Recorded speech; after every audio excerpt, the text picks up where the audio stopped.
lovely viewers, how are you? And welcome back to our channel, Dr. J and Your Health, discussing issues pertaining to our health, focusing on Ramadan and our health for this series in the month of Ramadan. Hope that you are learning a lot. I hope that we are taking notes. I hope that we are adapting to the changes that it's bringing and also seeing the impact on it's having on our health. Okay, we spoke about the purpose of fasting in one of our earlier videos, and we said that the health benefits that one could get from fasting are just bonuses. Okay, and how do you get these bonuses? Is by adhering to the guidelines that have been set out for the fasting. Okay, so we shall be discussing issues with regards to the health benefits. We've spoken about the challenges earlier. Right now we want to focus on the health benefits. How does fasting benefit myself and you and all those who are fasting? Okay, I just want to say that Muslims do not fast to attain health benefits. Okay, Muslims fast in order to attain God consciousness, as we spoke about earlier. All right, but in doing so, there are blessings that you get, and some of these blessings are manifested in your health, or in seeing some improvement in your general health or well-being. All right, so let's talk about what we mean by the psychological aspect or psychosocial aspects. Okay, how does fasting improve your psychological health? Okay, how does fasting improve your social and mental health? This could take us. I mean, this could take us into a very deep discussion, but we'll just be brief and then just delve in a few areas and see how we can all learn as to how fasting can benefit all of us and help our social and then mental health. Okay, so if you look at fasting, all right, you are told to stay away from food. All right, you are told to stay away from all your desires. All right, so those who observe the Ramadan fast stay away from food during the day. They are thirsty, but they maintain self-discipline and do not drink water during the day. You stay away from your spouse, okay, whom you have a right over, okay, but you stay away from having sexual encounters with your spouse, okay.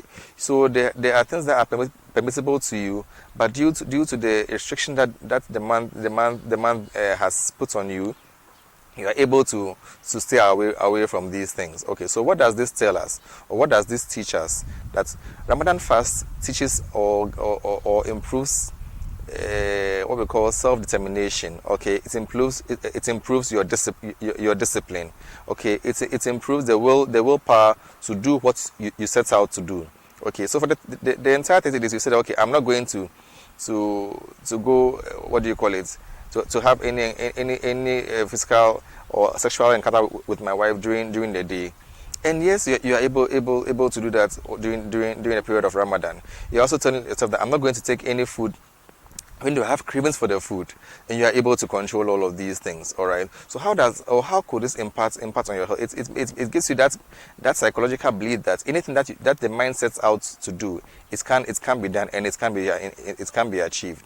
So in this regard, for those who are struggling with so-called nagging negative practices, okay, those who are struggling to stop the smoking, those who are struggling to stop the alcohol abuse, those who are struggling to stop the pornographic materials and videos, all right, all of these tell you that once you put your mind to it, you can stop it. So once you've gone through a period of 30 days spiritual training exercise of being conscious of yourself and your creator, of being self-disciplined, okay, of being aware that no, now I can put a stop to some of these things. It also helps check and also helps you correct some of these negative attitudes. All right, and we all know that some of these negative practices go a long way to impact our health. For example, taking excessive alcohol, for example, we know the damage that this causes to our liver, but because of the addiction, you are unable to stop it, and you said they keep on going back, and then there's always a relapse. Okay,